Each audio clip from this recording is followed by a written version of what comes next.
कविता फिर छपेगी नहीं।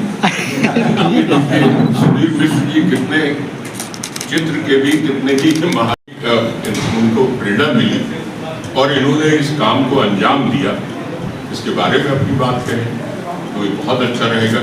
वैसे मैंने ये देखा है कि जो हमरे तुमरे राम बराबर, इसमें इन्होंने केवल एक ही मुद्दे पर एकाग्र होकर के नहीं, कभी प्रकृति से प्रेम किया है तो कभी किसी सत्ताधारी से प्रेम किया है तो कभी किसी घटना का बखान किया है।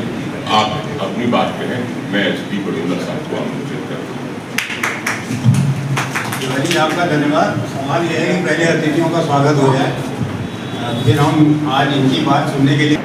तो वसी साहब हैं, शॉल और वो बुके लाके सामान ऐसा है कि ऐसा है ना, गुरु गोविंद दो मिले काके लागू पाए हो रहे। अब वो कह रहे तो मुझे वही करना जो कह रहे।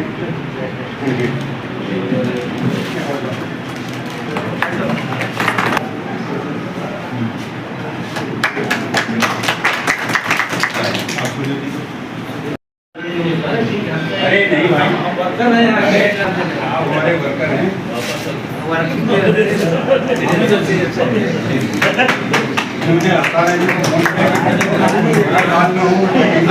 भैया वो क्या चलाते हैं, कभी वो छत पे वाटिका वाला कार्यक्रम चलाते हैं, कभी कुछ और कार्यक्रम चलाते हैं। और जब ये लिखते हैं तो इनके लिखे की नकल होती है। अब वो पहले शेर लिखेंगे, फिर उसके पीछे कहानी लिखेंगे, हमें पता नहीं क्या लिखेंगे, और वो इतना पढ़ा जाता है। आजकल एक कॉलम छाप रहे हैं, उसमें हमारे पंडित जेपी शुक्ला जी का भी एक कॉलम आ रहा है, वो नवा टाइम्स। फिर बाद में मेरे पास आता नहीं था, फिर मैंने कहा भाई पंडित का कॉलम आने लग गया, लाओ इसको भी लाओ, तो अब वो भी आ रहा है।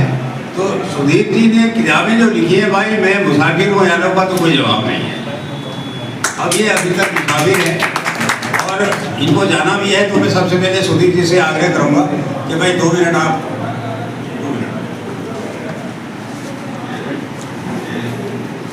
नमस्कार। मंच पर मौजूद और यहाँ हाल में आए सभी लोगों का बहुत बहुत धन्यवाद, स्वागत है। बड़ौदा जी ने जो किताब लिखी है उसका शीर्षक बड़ा ही सुंदर है, तुमरे हमरे राम बराबर। क्योंकि हम लोगों ने जिन्होंने भी राम को पढ़ा है और जाना है, उसमें हमने दशरथ जी के राम को देखा है कि कैसे पिता का वचन का सम्मान होना चाहिए। एक भाई श्री राम को देखा है कि अपने भाइयों के प्रति उनका कैसा स्नेह और प्रेम रहता है। अपनी पत्नी के प्रति देखा है कि कैसा उनका मर्यादा पुरुषोत्तम है। वो अपने भक्तों के प्रति देखा है, हनुमान जी के और उनके जो दूसरे लोग उनके साथ उनका क्या व्यवहार है। अपने मित्र के लिए देखा है कि सुग्रीव के लिए उन्होंने सुग्रीव के लिए जो मित्रता निभाई, और अपने परम शत्रु के लिए देखा है कि जिसका वो संधान ने जिन राम को जाना है और अपने जीवन में उतारने की कोशिश की है, वो उम्र के हर दौर में वो राम सार्थक है। आप अलग अलग उसमें उनको देख सकते हैं। तो मुझे लगता है कि आपकी किताब तो मैंने नहीं देखी है, लेकिन उसमें भी उसी तरह के राम का चित्रण होगा, और राम को लेकर जो बंटवारा है या जो भेदभाव है उसका जिक्र नहीं होगा, क्योंकि राम तो वही है जो राम है, उसमें कोई भेद नहीं हो सकता।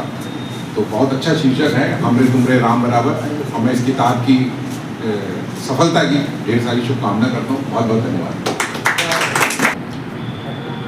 राम एक ऐसा चरित्र है